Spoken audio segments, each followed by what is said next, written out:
I know that movies like this can be done for about $100 million. That's what we made Sonic the Hedgehog 1, 2, and 3 for, Tom. That's what we made Super Mario Brothers for. That's what we made a lot of other movies out there from Paramount, from Universal, and everybody else. You know this as well as I. They have much more well-controlled budgets. So the question becomes, is Disney finally turning a corner?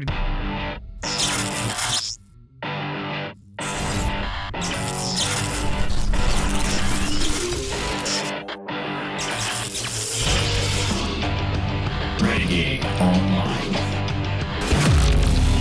It's a big weekend. No matter how you slice it, it's a really, really big weekend out there for theaters, for exhibition, for everything else out there. It's a great, great weekend for them, and I love it. Lilo and Stitch. We've been talking about this movie for months. Ever since the first trailer dropped, I immediately said, this is going to be a huge hit for Disney. And undoubtedly it is. And we always talk about on this show, we have to separate our discussions when it comes from commercial success or failure from critical or audience success or failure. A failure of storytelling or a success of storytelling. Those are two very different things.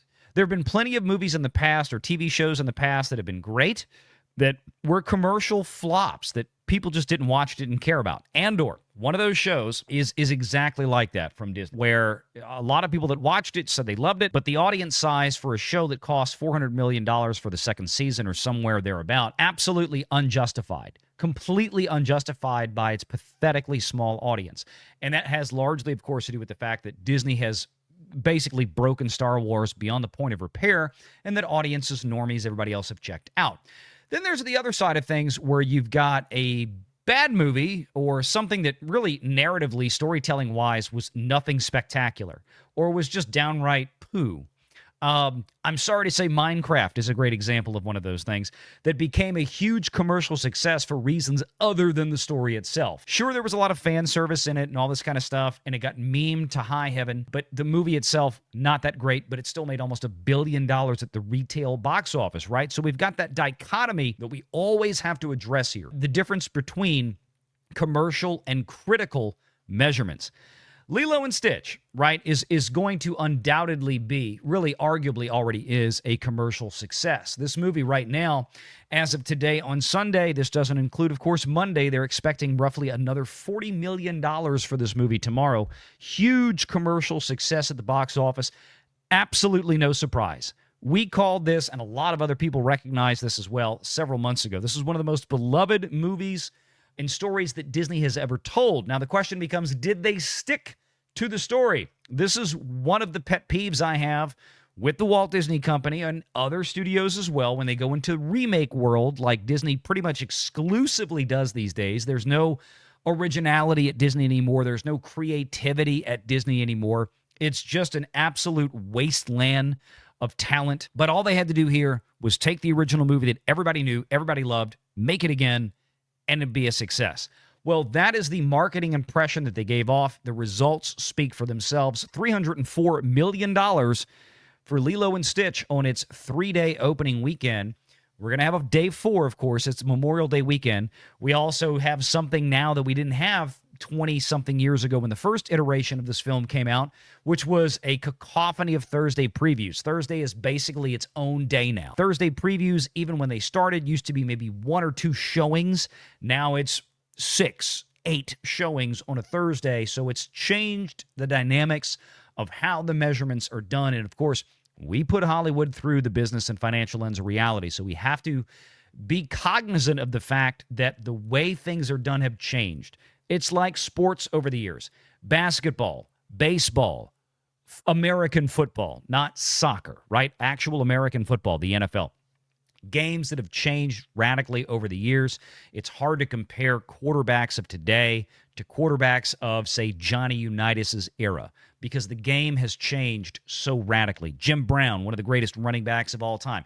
The game has changed radically since he was there. We have to take that into account. The same thing holds true here for movies.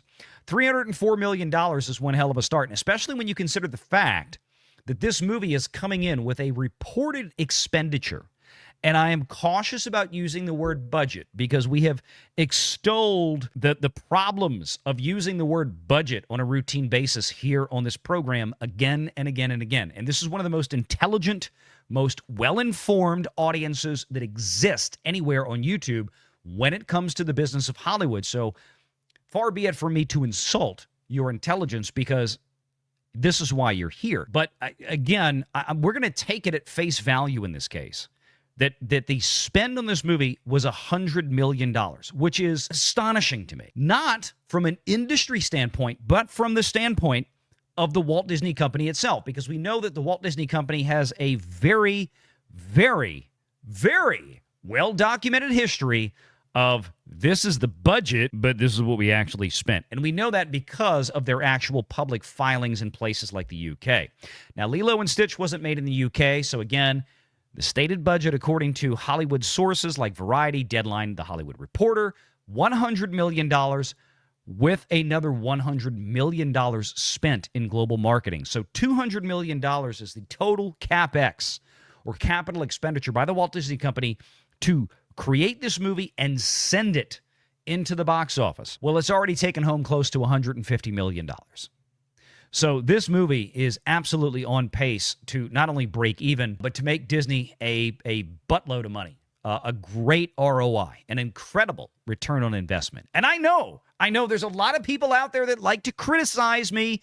And when we come out with videos or clips from live streams or on the live stream itself and talk about the commercial failures of most of these Disney films because of how much money they spend, look, we call balls and strikes, and right here, we're going to call a swift strike here on Disney. This is a great film. From a commercial standpoint, this is a big success, right? This is a 95-mile-an-hour fastball right down the center of the plate. I mean, this was a gorgeous pitch. Disney, as we predicted, is going to make a ton of money with this movie based on what they spent in production and marketing. But of course, there's more to the story because there are already people out there talking about how elements of this film were changed from the original, and not just small little things, but major arcs in the story, major arcs for characters, and this is irking some folks. And there was a question asked earlier today on another show that I was a part of over on Slayer Nation with George the Giant Slayer, is this going to have an impact on this film's long-run box office legs? My opinion was an unequivocal no, because families and audiences have already made the decision to go see this film. There's a big difference here because unlike things like The Little Mermaid, which was visually known well in advance that Disney had cast a young black girl to play Ariel instead of a white girl, didn't have the red hair. Visually, it was already kind of a question mark. Audiences mentally checked out from that one because, no, this isn't what we expected. Snow White, starring Rachel Zegler. You know what? Rachel Zegler came out more than a year in front of the movie and talked about how this was not going to be the Snow White you expect. This was not going to be the 1937 Walt Disney seminal classic, right? The thing that created the Walt Disney Company. We're going to reimagine this for modern intersectional feminists, is more or less what she said. And audiences backed off reflexively, and we saw the results. A $300 million loss, roughly, on The Little Mermaid. Or, excuse me, on Snow White. A $100 million loss on The Little Mermaid. Halle Bailey, great actress, great voice, great performer. Had all the personality of Ariel, but just didn't look like her. Lilo and Stitch is a different story because Disney presented audiences with a contract or a bill of goods. Disney, even though it might have been, and we could make the argument here that Lilo and Stitch may go down as one of the greatest bait-and-switch type movies we've ever seen in terms of success, but the reality is that Disney presented audiences with, visually, in the trailers, in the commercials, in the social media campaign, everything that audiences expected to see with this film, based on the incredible popularity of the original. And I'm a huge fan of the original, a huge fan of the original. I think this is one of the greatest movies that the Walt Disney Company has ever produced. But Does the remake hold up? But at the very least, Disney, from a marketing standpoint, managed to actually put out a marketing campaign for this film that did not deflect audience expectations, unlike Snow White and unlike Little Mermaid. And that's the story of this $300 million opening. Where is this movie going to go from here? There's some suggestion that this movie is going to potentially suffer a big drop-off over the course of the next 7 days because of the news coming out about the changes in this film. But again, I am of a different opinion. I think this movie is going to continue to roll. I think this movie still has a very easy glide path to $1 billion and one hell of a return on investment. And as some are suggesting, are going to wipe the stain of Snow White off the map.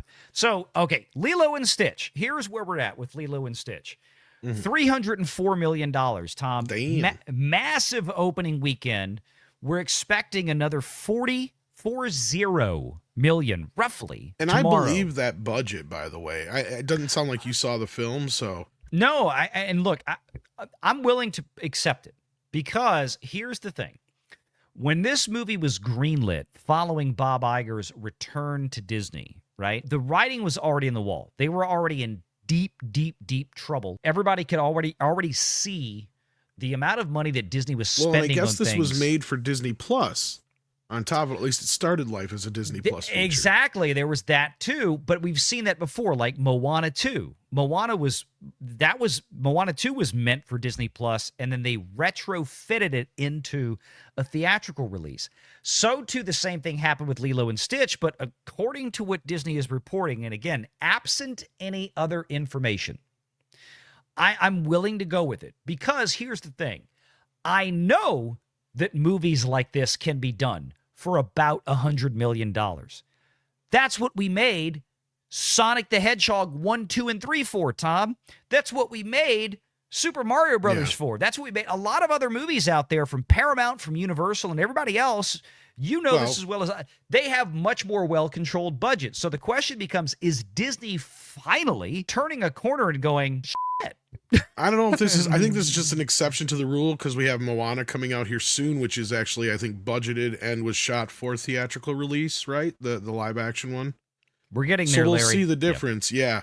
In this case, look, after finding that out, because I saw the film and I'll give my kind of review here as we go along, but like, yeah. Once I found out from WDW Pro that this was meant to be a Disney Plus movie and the budget was initially only around $100 million, reportedly, I'm like, oh, I can see it. I can totally see it. And it actually makes a lot of sense now. And in some ways kind of re-influenced how I look at the film. Because overall, I was like, yeah, it was decent. I'd give the original film a 10 out of 10. I'd give this about an 8 out of 10. Most of the people I talked to would give it like a 6 or 7 out of 10. Mm-hmm. And there was some discourse amongst people, and we'll talk a little bit about that as we go.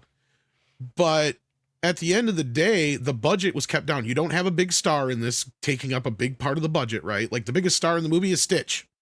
Right. He's the most expensive star because he's on the screen the most of any, and they even worked around the CGI for the aliens.